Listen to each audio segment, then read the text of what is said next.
João capítulo 6, eu vou ler o verso 5. João capítulo 6, verso 5. A palavra de Deus diz assim, eu vou ler o 5 e o 6, tem duas frases que eu quero destacar a título de introdução e depois eu dou o tema da mensagem. João capítulo 6, versos 5 e 6 diz assim: Então Jesus, levantando os olhos e vendo que uma grande multidão vinha ter com ele, disse a Filipe: Onde compraremos pão para estes comerem? Mas dizia isso para o experimentar, porque ele bem sabia o que havia de fazer. Eu leio um texto como esse, uma frase como essa, e a ideia que eu tenho, o que entra no meu coração de lição é que existem momentos, existirão momentos na minha vida e na sua também, em que a nossa fé será experimentada. Em que a nossa fé será experimentada. Isso não é um texto isolado, no mesmo Novo Testamento, a primeira carta de Pedro vai dizer que a nossa fé ela é aprovada como ouro que é provado pelo fogo. E a nossa fé ela precisa ser achada aprovada, nota 10. Mas isso não acontece apenas quando a gente lê um texto, ou lendo bons livros, ou ouvindo um sermão na igreja. Não, a nossa fé ela é experimentada na prática. É quando o tempo fecha, quando nós enfrentamos uma situação, quando as coisas elas ficam difíceis, a nossa fé ela pode estar sendo experimentada. Então o texto diz assim: uma multidão faminta, com fome, necessitada, Jesus vira para aquela multidão, vê a necessidade de todos, vira para o Filipe e diz assim: Filipe, e agora? O que a gente faz para alimentar esse povo todo? Você já pensou no Filipe, em se colocar no lugar do Filipe? Eu penso em mim, eu ouvindo de Jesus: William, e agora, o que a gente faz? Eu vou dizer assim: se o senhor não sabe, enrolou. Agora ficou difícil, porque eu estou aqui tranquilo, né? Porque o senhor está aqui. Mas o texto logo em seguida diz, era um teste. Ele já sabia o que fazer. Grave no seu coração, o Senhor já tem uma saída para você. Já há uma resposta, já há um plano da parte de Deus, já está preparado o escape do céu para a sua vida. Eu não sei qual que é o momento que você está passando, mas Deus já sabe o que fazer. Ele não perdeu o controle. Você pode olhar para as circunstâncias e pensar: meu Deus do céu, o negócio parece que desandou de vez, mas Deus está no controle da sua vida. Ele sabe o que fazer. A segunda frase está no verso 11, pula para o 11. Todo fim de ano eu oro essa segunda frase.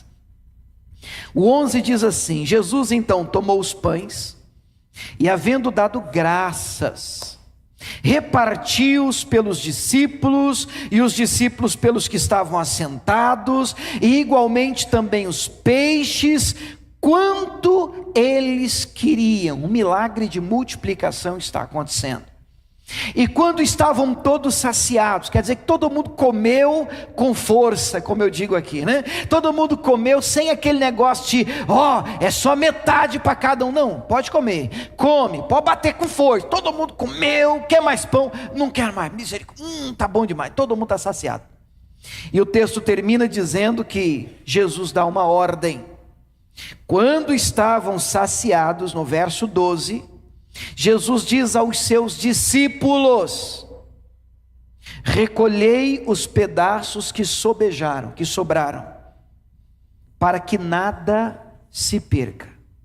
Vamos repetir essa última frase: para que nada se perca. Para ficar mais pessoal, eu queria que você dissesse assim comigo: na minha vida, nenhum evento pode ser desperdiçado. É importantíssima essa lição, porque nós estamos entrando já semana que vem no último mês do ano. Eu não sei quanto a vocês, mas eu queria convidá-los para um tempo de balanço. Sabe essas lojas que às vezes fecham a porta e dizem assim: olha, fechado para balanço. Eu penso que é um momento de reflexão, é um momento da gente olhar um pouquinho para a nossa vida, olhar para aquilo que nós vivemos, olhar para aquilo que conquistamos e deixamos de conquistar, aquilo que alcançamos e deixamos de alcançar, aquilo que enfrentamos ao longo do ano, e fazer assim um exame honesto, sincero, olhar realmente para a nossa vida, para como temos caminhado e dizer: meu Deus, eu preciso corrigir a minha rota, há alguma coisa que eu precise fazer diferente, eu preciso fazer diferente, há algo que precisa ser mudado. Se eu continuar no rumo que eu estou, eu chego onde eu sonhei, onde Deus falou comigo, onde eu gostaria de chegar. Essa reflexão eu gostaria de fazer com você hoje. Na vida de um crente, nenhum evento pode ser perdido, porque Jesus não gosta de desperdício.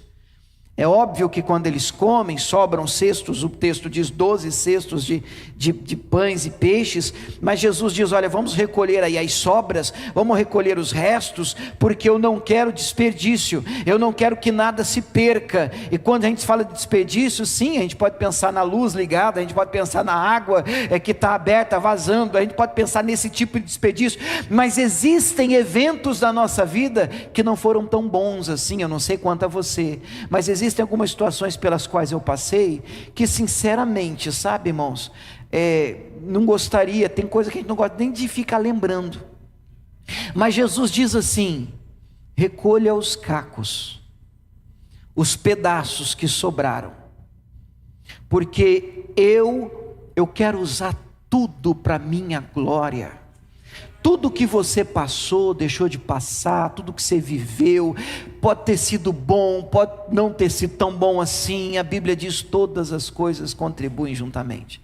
Se você colocar isso nas mãos certas, se você aprender com os seus erros, porque pior do que você passar um momento difícil, é você passar por isso e não tirar lição nenhuma, e não aprender nada, e não sair do outro lado um crente melhor. Então Jesus está dizendo: vamos recolher os pedaços que sobraram, sabe, de um sonho que não saiu do jeito que você pensava, de um relacionamento que lá não foi essas coisas, de uma amizade que infelizmente não funcionou, sei lá, de alguma coisa que te machucou. Recolha os pedaços, porque na vida de quem é temente a Deus, nenhum pedaço pode ser desperdiçado, tudo pode ser usado para a glória do Senhor.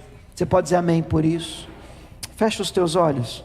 Pai, nós queremos hoje, meu Deus, ouvir a Tua voz de uma maneira clara. Temos um compromisso com a Tua palavra. O Senhor tem nos dito, meu Pai, que pela palavra e através dela, o Senhor transforma vidas, o Senhor cria coisas do nada, o Senhor faz, o Senhor opera. Meu Deus, ajude-nos, meu Pai, tendo como pano de fundo, como base, essa voz daquele que quer usar tudo para a Tua glória. Ajude-nos a entender o recado de hoje. Ministra o nosso coração, porque precisamos ser honestos, meu Deus, nesse fim de ano, e queremos ouvir do Senhor se é tempo de fazer algo diferente, se é tempo de mudança na nossa vida. Em nome de Jesus, trata conosco aqui agora. E você que crê, diga amém. Então abra sua Bíblia, por favor, em Gênesis 31. Eu quero falar com vocês hoje sobre o tema: quando mudar é preciso. Quando mudar é preciso, é necessário. Eu preciso mudar, de uma mudança. E eu gostaria que você me ouvisse com atenção, mas quero fazer algumas ressalvas. Primeiro, deixa eu perguntar a vocês que estão aqui, pessoal que está em casa acompanhando a gente: você acredita que Deus pode, num culto como esse, onde nós temos várias pessoas, Deus pode mudar uma mensagem só para falar com uma pessoa? Você crê nisso, num Deus desse? Num Deus que tem esse tipo de capricho? Ele olha para alguém e diz assim: filho, filha, eu te amo tanto, que esse culto eu quero falar com você, eu tenho uma resposta para você, eu tenho uma direção para a sua vida. Eu creio nesse Deus. Eu já Estive em cultos, em reuniões, em ministrações, em que sinceramente, enquanto pastor ministra, eu até escorregava na cadeira e disse assim: meu Deus, parece que só tem eu aqui. Meu Deus, quem contou para ele?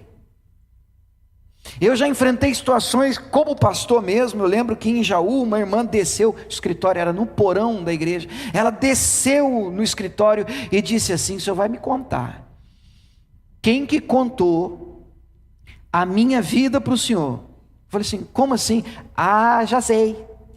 O senhor manda os obreiros ficar andando antes do culto, pesquisando a vida da gente. Quer dizer, ela tinha dificuldade de acreditar que Deus estava sendo caprichoso, amoroso com ela, estava tratando com ela. O nosso Deus faz isso. Então, tendo dito isso, esse culto pode ser sim a resposta que você tem pedido em oração. Ao mesmo tempo, eu não tenho a pretensão de dizer que isso é para todo mundo que está aqui. Pode ser que você esteja aqui, e se essa mensagem não fizer sentido para você, olhando para mim, vou falar de novo, se essa mensagem não fizer sentido para você, ela deve ser descartada. Você não pode ficar perturbado, não vai para casa, misericórdia, para, não vá ficar procurando, como é que o pessoal fala? Chifre, cabeça de cavalo, coisa onde não existe, porque se é para você, vai ser claro, coração vai arder, e você diz: meu Deus, é isso mesmo. Se não é, e você ficar: meu Deus, não, mas eu vejo diferente, eu entendo. Esquece, fica tranquilo, fica com a direção de Deus na sua vida, e continuamos amigos. Fala amém, só para eu ficar melhor. Pronto, então tá bom, continuamos amigos. Gênesis no capítulo de número 31. Tem muita gente, eu vou ler a partir do verso 1. Tem muita gente que acredita em uma espécie de misticismo no final de ano, né? E o final de ano para algumas coisas é quase que um mantra. As pessoas dizem assim, você quer ver que vocês vão completar: ano novo, vida nova. E é bonita a frase, né? Ano novo, vida nova. É quase assim que, como disse o pastor Miguel ontem lá em Mococa, né? É como se o calendário tivesse como é que é o nome? Piripipim? Pirlim? Esse negócio aí. Um pozinho mágico. E tivesse assim um encanto. E tivesse assim olha, virou a folhinha 2023 para 2024. Pronto, agora minha vida mudou. E isso é um equívoco nosso, é um grande erro acreditar nisso. Afinal de contas, uma vida nova exige um comportamento novo. De novo, uma vida nova exige um comportamento novo. Se você continuar vivendo e fazendo as coisas que você faz, vai continuar acontecendo as coisas que estão acontecendo. Não tem mágica nisso. Se você quer mudança, mude. Você tem o que você tolera. Você não pode reclamar da vida que você tem se você não tem ideia da vida que você quer ter. Você não pode dizer: meu Deus, que ruim, quando Deus diz a você: tá bom, e o que você quer? Sei lá, o que está ruim? Tá tudo ruim. Como assim? O que você queria que mudasse? Pastor, tudo? Não, tudo é muita coisa. O que você quer? O que você tem perseguido? Em que área você deseja ver mudanças significativas? A pergunta que leva ao tema da mensagem de hoje mudar é preciso? Sim, eu já digo para você que mudar é preciso, mas a grande questão é quando e como. Mas eu não sei se você tem percebido, esses dias Deus tem tratado conosco sobre estação, sobre tempo e modo. E tempo é quando, e modo é como. Então eu tenho que fazer o certo, mas o certo precisa ser feito no momento certo. Porque mesmo o certo feito no momento errado não dá certo. Estou te confundindo? O Senhor Deus quer nos ensinar sobre mudança nessa manhã. Eu vou ler um texto, e aí você vai ouvir esse texto, e eu vou contar um pedaço da história para vocês, para a gente ter um contexto um pouco geral, um pano de fundo melhor, e aí eu prego depois disso. Diz assim, Gênesis 31, 1. Eu vou ler do 1 ao 7. Diz assim: Então ouvia as palavras dos filhos de Labão, que diziam: Jacó tem tomado tudo o que era de nosso pai, e do que era de nosso pai ele fez toda esta glória. Viu também Jacó o rosto de Labão, e eis que não era para com ele como dantes. E disse o Senhor a Jacó: Torna a terra dos teus pais e a tua parentela, e eu serei contigo. Então enviou Jacó e chamou Raquel e a Leia ao campo e ao seu rebanho, e disse-lhes: Vejo que o rosto de vosso pai para comigo não é como anteriormente, porém o Deus de meu pai esteve comigo. E vós mesmos sabeis que, com todo o meu poder, tenho servido a vosso pai. Mas vosso pai me enganou e mudou o salário 10 vezes. Porém Deus não lhe permitiu que me fizesse mal. Diga amém. Deixa eu contar um pouco sobre esse texto, sobre o momento dessa história, para que a gente encontre aqui pelo menos uma ideia do que se trata. Jacó é um personagem muito interessante. Jacó, ele é o homem, inclusive, que dá início às 12 tribos de Israel. Afinal de contas, é de Jacó que eles nascem. Por isso que Jacó, ele teve o nome mudado de Jacó para Israel, e por isso a gente conhece as 12 tribos como 12 tribos de Israel, que não deixa de ser os 12 filhos de Jacó, depois com algumas alterações ali. Mas olhando para mim, quem foi Jacó? Fruto de um milagre. Sua mãe era estéril. O texto diz que ela fica grávida de gêmeos. Os dois brigavam dentro do ventre, dentro da barriga. Inclusive ela foi falar com Deus, depois se der eu comento isso. Mas aí nasce primeiro o Esaú, todo peludo, e o nome fica Esaú, e depois o Jacó vem agarrado a mão no calcanhar. Vocês devem lembrar dessa história. Os dois crescem, e de uma maneira bem resumida, o Jacó, inclusive ontem foi alvo de uma mensagem aqui, Esaú despreza o seu direito de primogenitura, vende isso por um prato de comida, uma marmita. E o texto vai dizer mais para frente que o Jacó recebe a bênção do pai no lugar do irmão Esaú. E quando Esaú descobre isso, põe no coração o desejo de matar o próprio irmão Jacó. Eu vou matar o meu irmão Jacó, só vou esperar papai morrer. E na hora que o pai morrer, eu mato o meu irmão. A mãe, sabendo do problema, pega o Jacó e manda o Jacó morar de favor com Labão, seu tio.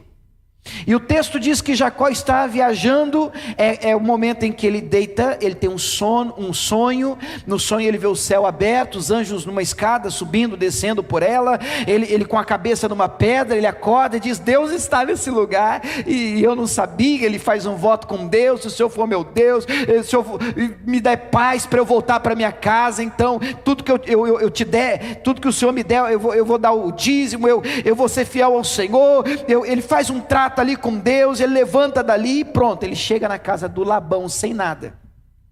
E o texto diz que ali ele cresce, ali ele casa, ali ele constitui família. Vocês conhecem essa história do Jacó? Ali ele prospera muito, rebanho, gado, tinha até uma questão da varinha que ele colocava, descascava a varinha, quando ele fez um trato com Labão, seu tio. E diz o texto que ali ele cresce muito, até esse momento do texto, em que um desconforto começa a ser gerado em Jacó. a situação já não é mais a mesma. Há uma crise. Você sabe que o maior agente de mudança na nossa vida é crise.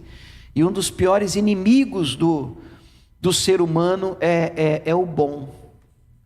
Eu não sei se você entende o que eu quero dizer com isso, mas o bom é muito perigoso, porque o bom toma lugar do que pode ser melhor ainda. Ninguém muda quando está tudo bem. Em regra, nós pensamos em mudanças em momentos de crise e dificuldade. Em regra, nós olhamos para a nossa vida e dizemos alguma coisa precisa ser feita diferente. Quando? Quando as coisas não estão tão legais assim.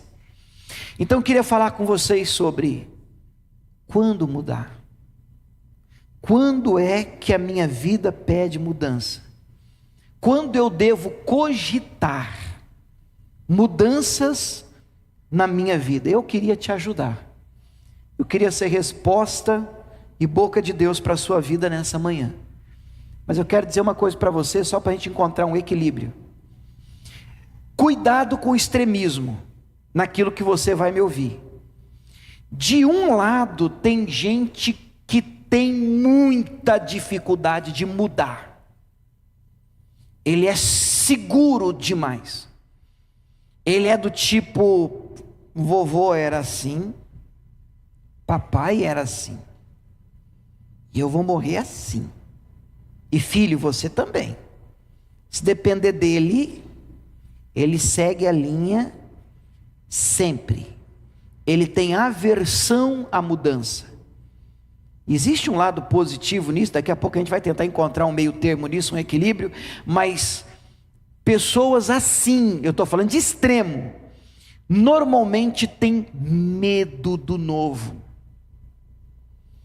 tem medo de desafios, tem medo do desconforto e se escondem atrás da frase, antes o certo, né, pastor? Porque afinal de contas eu não vou trocar o certo pelo duvidoso. Vai que não funciona. É melhor pingar do que secar. Vocês estão entendendo? Então tem gente que está nesse extremo. Olha o outro extremo agora. Desse lado aqui tem gente que é só mudança. Você conversa com ele hoje, amanhã ele é outro. Amanhã ele já está em outro lugar. Amanhã ele já tem gente diferente do lado dele. Amanhã ele já está em outro emprego. Ele não para em lugar nenhum. Ele não é constante em nada que faz. É um problema nesse extremo, por quê? Porque ele não tem raiz. E normalmente quem vive desse lado aqui é um fujão. Não sabe resolver problema. Não encara a diversidade. E está acostumado a, deu problema, corta fora. A me tratou mal, corta a amizade. Ele não insiste em nada. Ele não gasta energia com coisa alguma. Então ele vive como um nômade. Ele não cria raízes, ele não se aprofunda em nada, ele não se envolve com ninguém, porque ele está sempre em constante mudança. Bom, já deu para perceber que eu gostaria de trazê-los para cá. Tem um pouco de coisa boa deste lado e tem um pouco de coisa boa deste lado. E eu penso que o segredo e a graça que nós vamos orar a Deus para nos dar nessa manhã é encontrar nesses dois extremos um ponto de equilíbrio. Porque existirão momentos em que nós precisamos fincar o pé e dizer em nome de Jesus: não é meu, é isso aqui, eu não abro mão. E existirão momentos em que a gente precisa ter um pouquinho disso aqui e dizer: deu, eu vou virar essa página, eu vou enfrentar esse desafio, eu vou viver algo novo, eu vou arriscar abraçar esse projeto, eu vou arriscar dar esse passo. Ah, que segurança que você tem, eu tenho um Deus do meu lado. Ah, e se não der certo? Bom, eu recolho os pedaços que sobraram, porque na minha vida não tem desperdício, tudo é crescimento, tudo é aprendizado, tudo é para o meu bem, tudo é melhora para mim, nisso eu já não erro mais. Nós precisamos de um pouco dos dois. Então a pergunta continua e nós vamos usar esse texto como resposta à vida de Jacó. Quando mudar? Escute, irmãos, número 1, quando eu preciso mudar? Primeira coisa, eu queria que você anotasse isso. Eu não vou espiritualizar tudo. Por isso eu estou dizendo, se trouxer confusão para você, você descarta. Que tem coisa que é prática, tem coisa que é espiritual e tem coisa que é você. Você tem o que você tolera. Estava conversando com alguém, pastor, me ajuda, está horrível o meu trabalho, é muita perseguição, meu Deus do céu, pessoal isso, pessoal aquilo, nunca fui tão maltratado assim. E eu do lado de cá pensando, pai, sai, arruma outro emprego. Não, mas o céu, os planetas, como assim? Às vezes é mais simples do que você acha. É muito mais simples do que você acha. Às vezes os cristãos, que normalmente a gente chama de crentes, eles trazem um negócio sobrenatural, um misticismo, um negócio espiritual, onde não tem nada de espiritual, é praticidade. E o primeiro ponto que eu quero mostrar para você aqui, pode ser que você precise mudar quando? Quando estar do jeito que está, se torna insustentável. Não dá, não tem condição, está me fazendo mal, o ambiente já me é nocivo, não tem condição. Vamos para o texto. O texto diz em Gênesis 31:1, olha essa primeira frase, como é que começa o texto que eu li? Então ouvia as palavras dos filhos de Labão, tudo primo, tudo família, irmão, tudo parentada.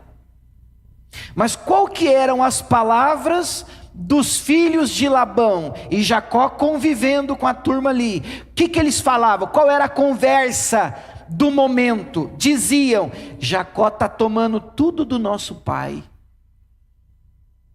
chegou aqui sem nada, Jacó está dando balão no papai, Jacó está passando a perna no nosso pai, tudo que era do nosso pai, fez ele, essa glória dele aí, ele está tomando, está furtando o nosso pai, está passando a perna na gente, está roubando a nossa herança. Como é que você fica num ambiente onde as pessoas olham para você e te veem como uma ameaça?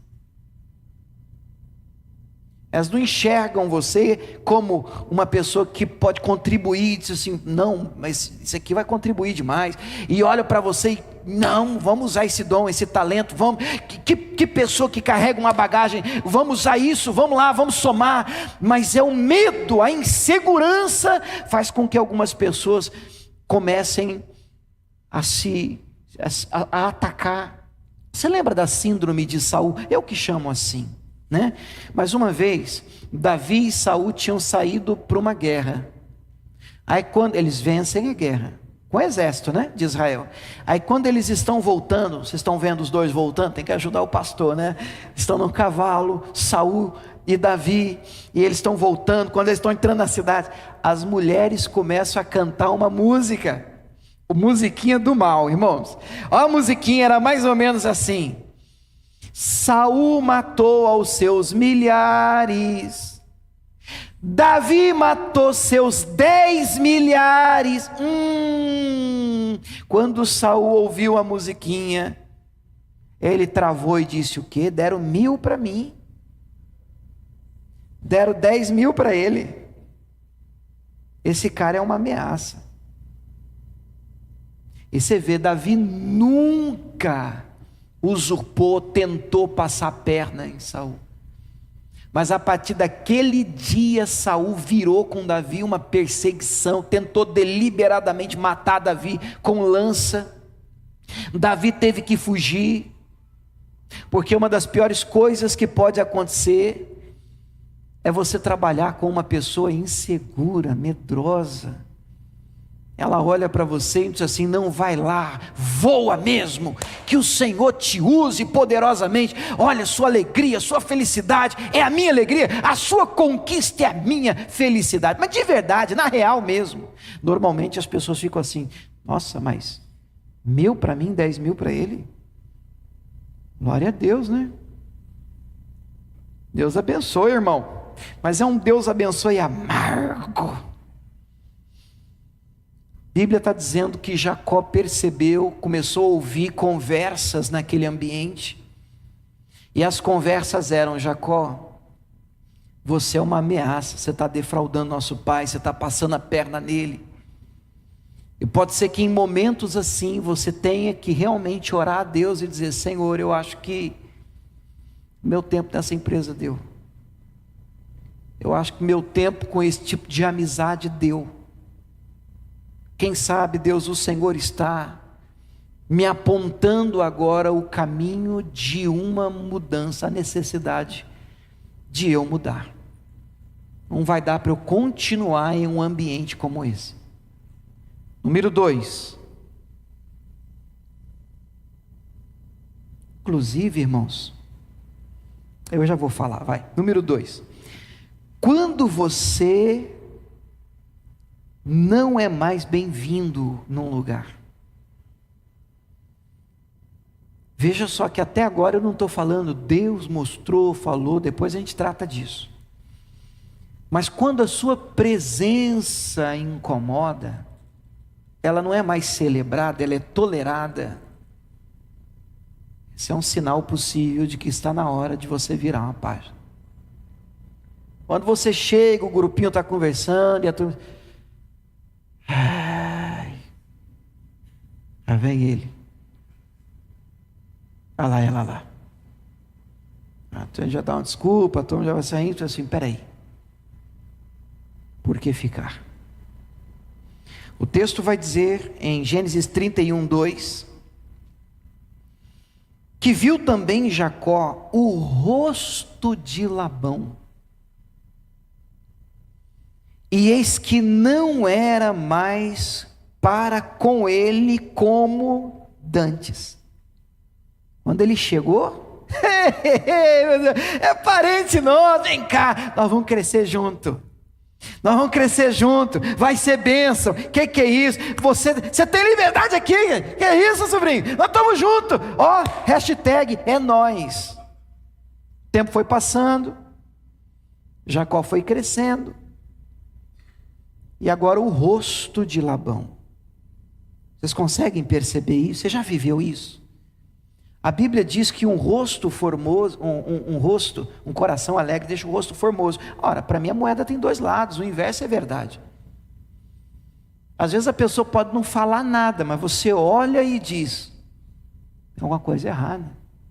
É óbvio, irmãos, que aqui você precisa ter muito cuidado para não entender errado, que pode ser que você esteja vendo coisa que não existe. Então você tem que tomar cuidado.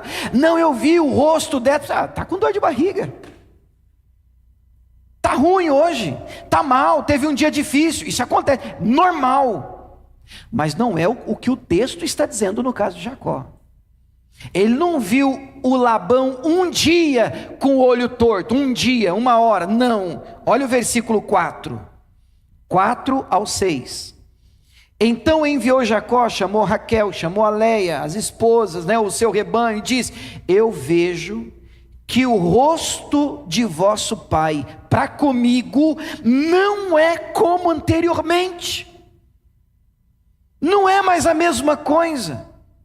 Eu estou percebendo que mudaram comigo. Não me tratam mais do jeito que me tratavam. A minha presença não é mais celebrada, a minha presença está sendo tolerada. Então eu preciso, em um ambiente como esse, uma cena como essa, apresentar a Deus em oração, dizer: Senhor, será que não chegou a hora de uma mudança na minha vida? De novas amizades, de um novo círculo de amigos, de um novo ambiente no trabalho? Será que não chegou a hora de um novo passo? Vocês estão me acompanhando? Escute o que Jesus ensina, para não ficar só no que a gente está lendo como Jacó no Antigo Testamento, mas Jesus é a nossa maior referência. Lucas no capítulo 10, eu vou ler alguns versículos. Lucas 10, 3, A palavra de Deus diz assim: Jesus está orientando os discípulos, enviando eles de 2 em 2, para pregar o evangelho, para fazer a obra de Deus. Lucas 10, verso 3, vai dizer assim: ide, eis que vos mando como cordeiros ao meio de lobos. Eu penso que isso continua de pé, viu, irmãos? Nós que somos do Senhor, nós que entregamos a nossa vida a Ele, nós cruzamos essa porta aí, amanhã, segundona, você vai trabalhar, e em regra, nós somos enviados como ovelhas no meio de lobos. Nós precisamos ter cuidado, nós precisamos vigiar. E aí Jesus vai dando instruções para aquele tempo. E aí no verso 5, pula para o 5, Lucas 10, 5. Ele diz assim: em qualquer casa onde você entrar, dizei primeiro, paz seja nessa casa. E se ali tiver algum filho de paz, ou da paz, repousará sobre ele a vossa paz, senão voltará para vós. Ora, se você for bem recebido, em outras palavras, né, você fica naquela casa, comendo e bebendo do que eles tiveram, pois digno é o obreiro do seu salário. O que Jesus está dizendo? Bom, vocês vão evangelizar, vocês vão de casa em casa, vocês vão de 2 em 2, e na hora que vocês baterem, trouxe uma palavra, trouxe uma mensagem. Aí as pessoas podem ter 2 reações. A primeira, elas abrem a porta da casa para você, e elas te recebem bem, e você então chega liberando paz sobre essa casa, amém, shalom, então entra, sejam bem-vindos, põe comida, alimenta, cuida de vocês.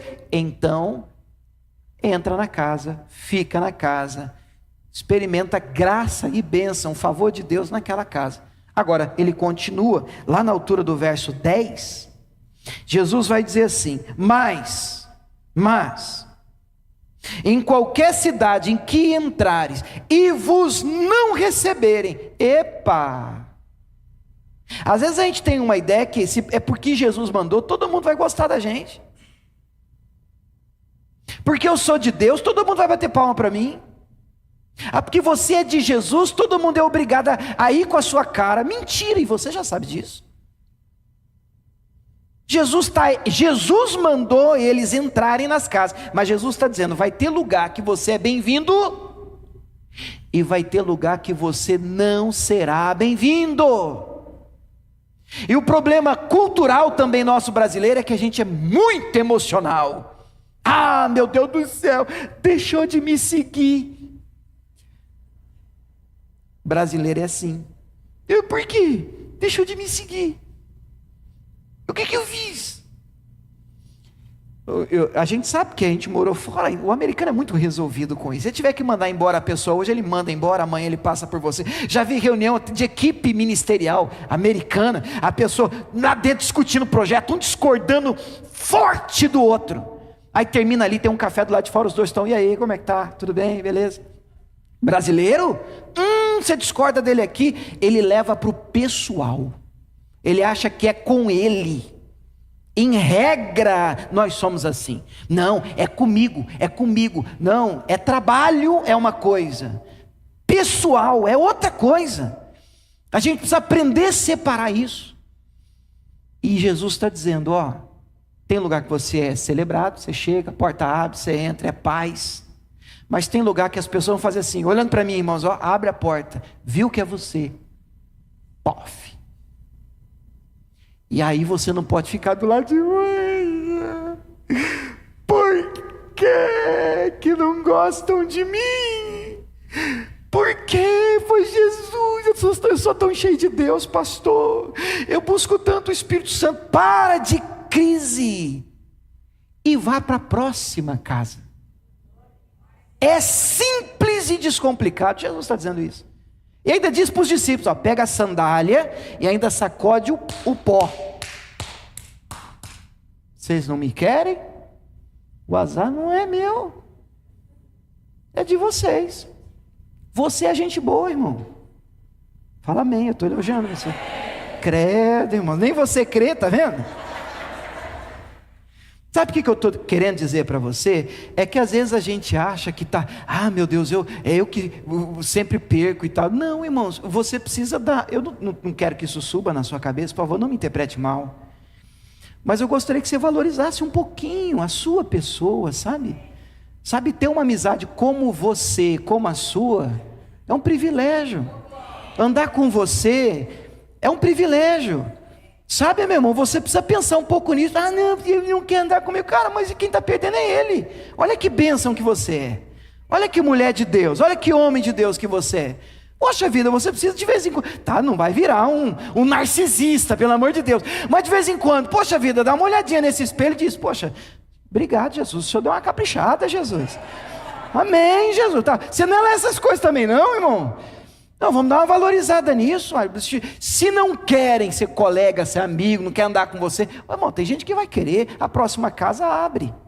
Ah, fechou também, não tem problema, a outra abre. E na onde abrir, a paz vem, a graça desce, uma amizade verdadeira surge, gente boa para caminhar com você, que vai somar, que vai contribuir. E o que não deu certo, amém, glória a Deus, vira, resolve, muda, vá para a próxima casa. Então Jacó olha e diz: o rosto é diferente. O que Jacó faz? Chama a família.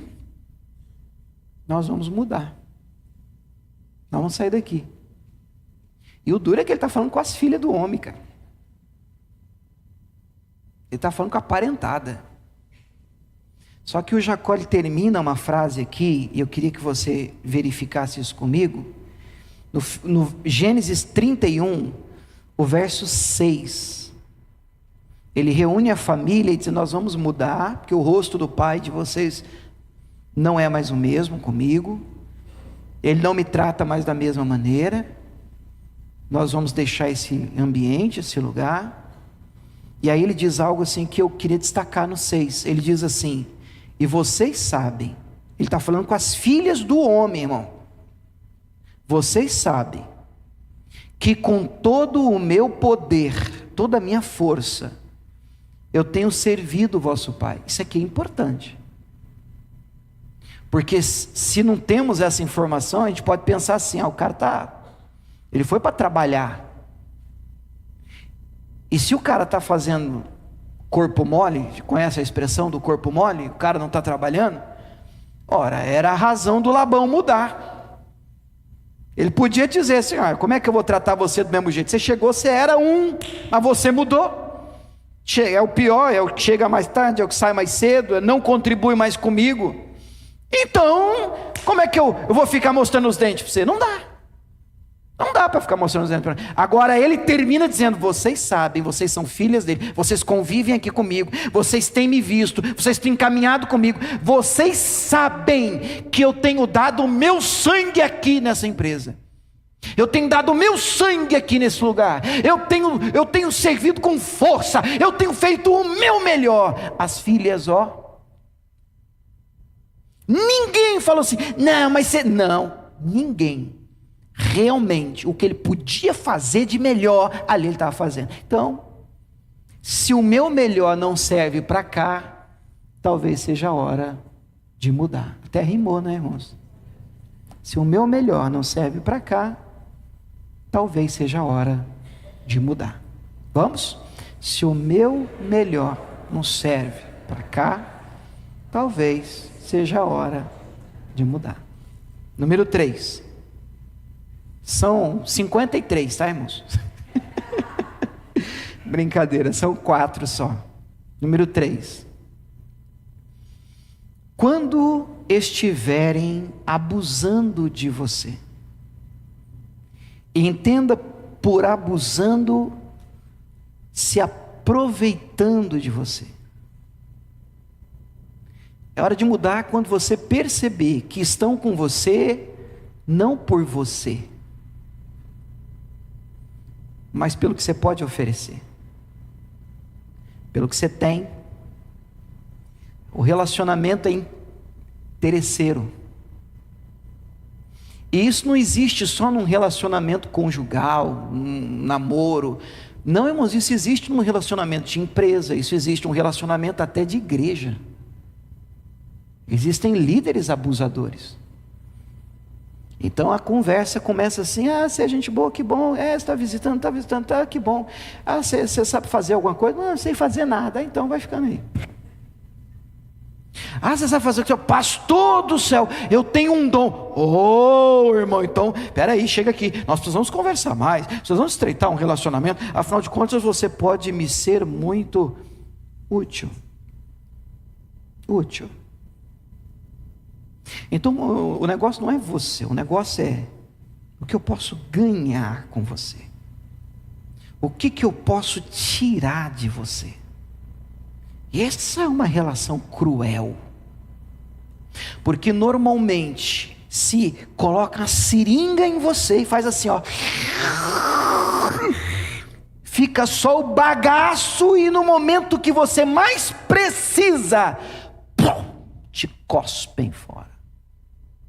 Pronto, está na hora de mudar. Quando você percebe que não é por você, é pelo que você tem.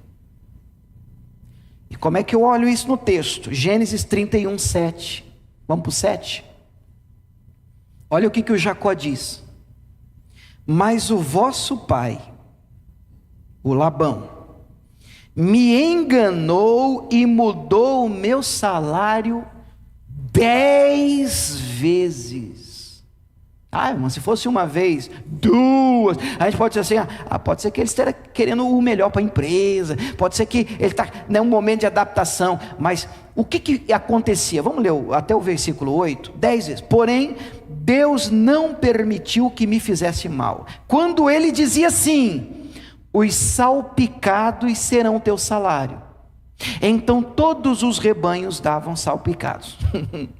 Quando ele dizia, agora os listrados serão o teu salário. Então os rebanhos davam tudo listrado. Tudo bem que o Jacó tinha lá um propósito com Deus, aquela varinha, né? Ele ia lá, colocava a varinha, tirava a varinha e o rebanho crescia. Mas olha o Labão está assim. O Jacó crescendo porque só está nascendo cria listrada. E o salário era as crias listradas.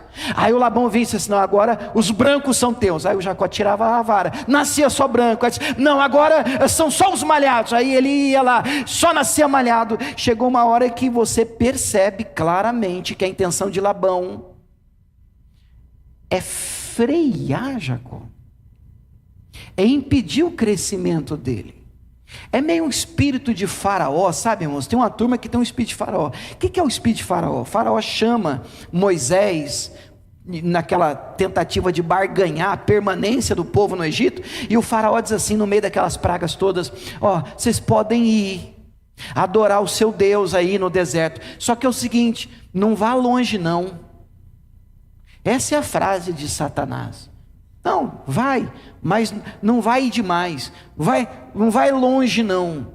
E a impressão que algumas pessoas passam, algumas companhias, algumas amizades, algumas pessoas que estão inclusive sobre você, seja um líder, seja um chefe, seja um patrão, seja até um pastor, a impressão é essa frase, não, você pode até crescer um pouquinho, você pode até melhorar um pouquinho, mas não vai demais não, porque senão você começa a ter problema comigo. Vocês estão entendendo, irmãos? E se isso acontece, se o relacionamento e a relação é abusadora, é bem possível que esteja na hora de você abraçar uma mudança na sua vida. Amém? Finalmente, número 4. Quando Deus mandar, sem sombra de dúvidas, é a mais forte e a mais importante de todas as 4 que eu apontei para vocês aqui. E por que ela é a mais importante? Porque Deus pode mandar mesmo quando estiver tudo bem, sabe? Você pode estar no melhor momento da sua vida, você pode não ter problema com ninguém, você pode estar bem com todo mundo, você pode estar até gostando, a coisa está até fluindo, e mesmo assim Deus pode dizer, mude.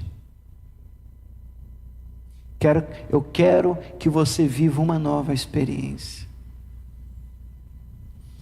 Bom, o texto vai dizer em Gênesis 31, 3, que o Senhor disse a Jacó, torna a terra dos teus pais, a tua parentela, e eu serei contigo. Deus disse, está na hora de você sair. E isso só veio confirmar tudo que ele estava passando. E aí essa palavra de Deus, Jacó, Está na hora de você deixar esse ambiente. E o Jacó então abraça essa palavra. Agora, eu queria ser um pouco mais claro com você. E eu quero dizer para você que seria maravilhoso se a gente acordasse sempre assim, com uma voz no céu assim. A gente abre a janela e uma voz dizia assim: William, mude. Mas isso eu nunca ouvi. Se você já tem esse nível de experiência com Deus, depois você até me dá um abraço. Eu não consegui ouvir isso. O que normalmente acontece, Deus trabalha aqui, ó. E às vezes Ele traz ao nosso coração uma impressão. Deixa eu te mostrar isso na Bíblia. É que a gente espiritualiza demais. Mas olha o exemplo do apóstolo Paulo em Atos 16, no verso de número 9. Olha como é que ele descobriu que era tempo de sair de um lugar. Atos 16, verso 9, diz assim: Paulo teve de noite uma visão, sonho, em que se apresentava um varão, um homem da Macedônia, e lhe rogava dizendo: passa a Macedônia e ajuda-nos. Logo depois dessa visão, o texto diz: procuramos partir para a Macedônia. Olha o que diz agora: concluindo, entendendo, acreditando que o Senhor nos chamava para anunciar o evangelho lá. Você vê que não tem muito assim, ele não viu um negócio, uma bola de fogo, ele não acordou, ele não ouviu uma voz do próprio Deus dizendo: Macedônia.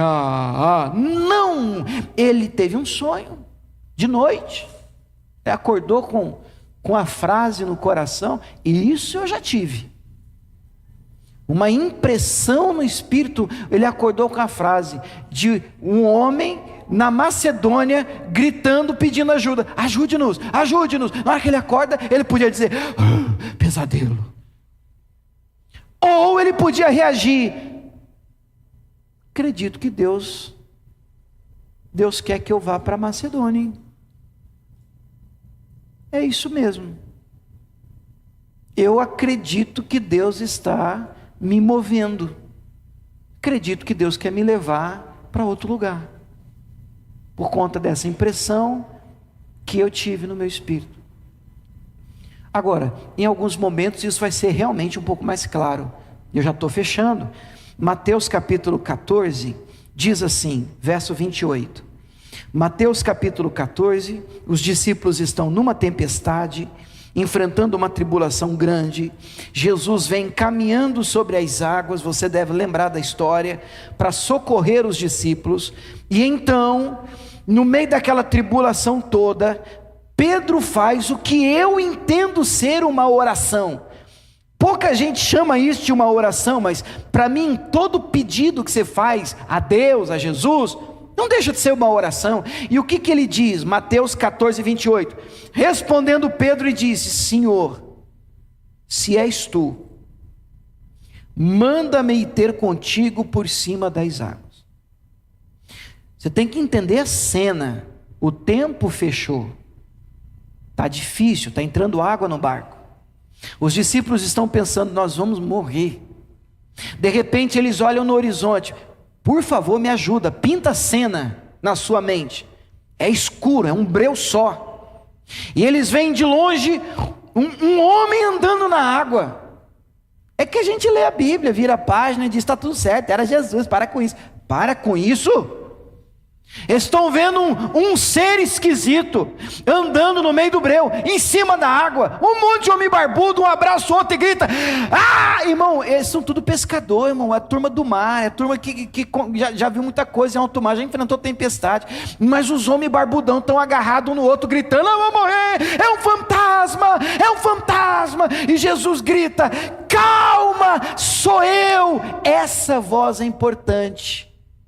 No meio das coisas que você passa, é interessante que você esteja pronto para ouvir Jesus dizendo assim: Maria, João, Joaquim, calma. Sou eu no meio dessa tempestade. Sou eu. Você está vendo demônio, você está vendo Satanás, mas sou eu. Você não está enxergando direito. Eu estou nisso. Aí Pedro faz o que eu gostaria de convidar você a fazer hoje comigo. E ele ora assim: se o Senhor está nisso que eu estou passando, então manda eu sair do barco. Ah, que oração fantástica. Tá bom, então se é o Senhor mesmo que está nisso, porque eu preciso ter certeza para sair. Porque o limite, a linha é tênue entre a fé e a irresponsabilidade. Você é um pai de família, você tem filho, está casado, quem sabe desfrutando de uma segurança, mas você tem um sonho e o coração arde, eu vou abrir o meu negócio, e aí você fica, é ele ou não é ele? E aí você não é mais um garoto, não dá mais para você viver uma aventura, não dá mais tempo assim de se levantar, onde você podia arriscar, você já arriscou, agora você tem que trabalhar um pouco mais na segurança. E a segurança está no vem de Jesus. Vem, filhão, vem, filhão, vem, filhão. Sou eu que estou aqui. Vem. E eu confesso para vocês que se eu fosse o Pedro, para minha vergonha, eu diria assim: beleza, eu acredito, fica aí mesmo. Era só para saber se era o Senhor mesmo. O Pedro não, o Pedro sai, muda. Você consegue ver os outros 11 barbudos no barco? Pedro, você está doido? O que você vai fazer da sua vida? Porque quando você quer mudar, é assim que as pessoas vão falar para você. Você está maluco? Você vai sair daqui? Você vai cheirar o que lá? Você está doido? Na vida que você tem, tá ruim, mas tá bom. E aí você diz assim: fica no cantinho aí chorando, porque eu vou viver o novo de Deus. Eu vou viver o novo de Deus. Eu vou viver o novo de Deus. Você pode dizer glória a Deus? É arriscado? É. Ah, meu Deus, qual é a garantia que eu tenho? Cristo. Jesus Cristo. Um vem de Jesus é tudo o que você precisa para startar a mudança que você tanto deseja. Só virar o ano não resolve. Você vai precisar de mais do que isso. Você vai precisar ter coragem. Você vai precisar de ter uma leitura honesta do que está acontecendo ao seu redor, como Jacó teve, sem espiritualizar o que não é espiritual, e espiritualizando o que é espiritual, e dizendo: tá bom, eu vi os sinais, eu tenho a clareza dos sinais, e eu tenho um vem do Senhor, uma palavra, eu tenho um culto, eu tenho um devocional, eu tenho uma impressão no meu espírito, eu tenho um sonho, eu tenho uma confirmação, enfim, eu vou viver o que Deus tem para a minha vida. Vamos ficar de pé em nome de Jesus? Eu quero orar por você nessa manhã, que tem dificuldade de mudar, que tem medo de mudança, mas o seu medo, eu vou falar dentro do que está no meu coração. O seu medo, ele tem justificativa, porque no fundo você não quer errar com Deus. O medo é de dar um passo que Deus não te mandou dar, entende? Eu quero fazer essa oração por você. Coloca a mão no coração. Meu Deus, eu oro por esse grupo de pessoas em especial nessa manhã. Estejam aqui de forma presencial, em casa, pela internet. Tu és um Deus de mudanças. Tu és um Deus do novo. Tu és um Deus de recomeços. De recomeços. E meu Deus, para alguns é tão difícil mudar, é tão difícil, é tão arriscado, é tão desesperador. Olhamos, meu Pai, ao nosso redor, meu Deus, e são tantos os motivos para não mudar. E parece que os motivos para mudar, eles desaparecem. E no fundo, Deus, existem aqueles que têm um receio de estarem pecando contra o Senhor, de estarem desrespeitando a Tua voz. E por isso, Deus, estão à espera de algo sobrenatural, estão esperando, meu Deus, uma experiência diferente, estão aguardando, meu Pai, uma voz do céu. E quem sabe, meu Pai, a direção ela até já foi dada, mas estamos com dificuldade de percebê-la, estamos com dificuldade de interpretá-la, de discerni-la. Por isso oramos. Por isso eu oro por este grupo, eu oro por estas pessoas, e lhe peço, Pai, eu peço ao Senhor de todo o coração, que o Senhor possa tratar com este grupo de uma forma ainda mais clara, que o Senhor, meu Deus, possa, ainda que não seja essa a regra, eu te peço, Deus, que ainda esta semana, essa pessoa tenha experiências que apontem para a mudança que Deus deseja fazer na vida delas.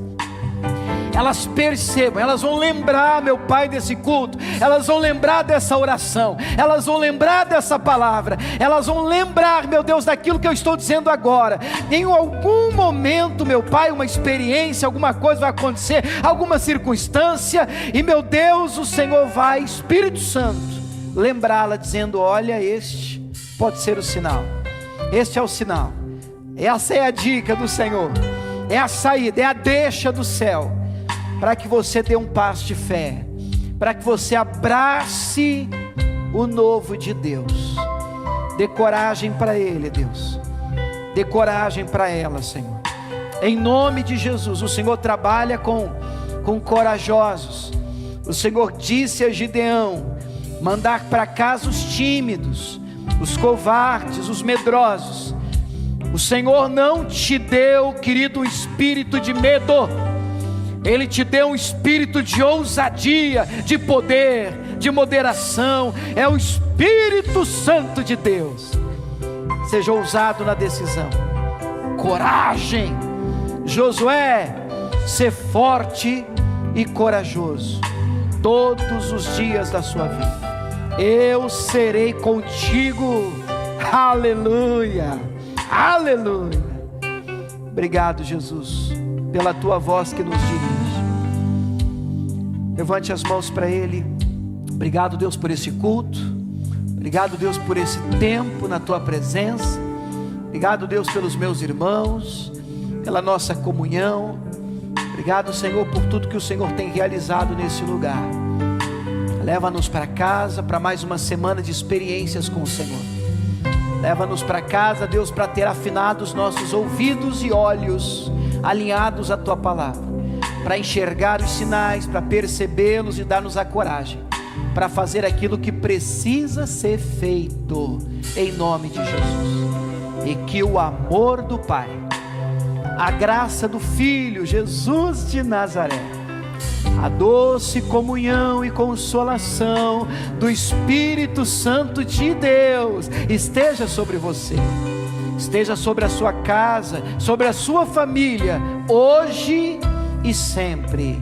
E você que crê, diga amém. Vamos aplaudir o nosso Deus. Deus abençoe, igreja.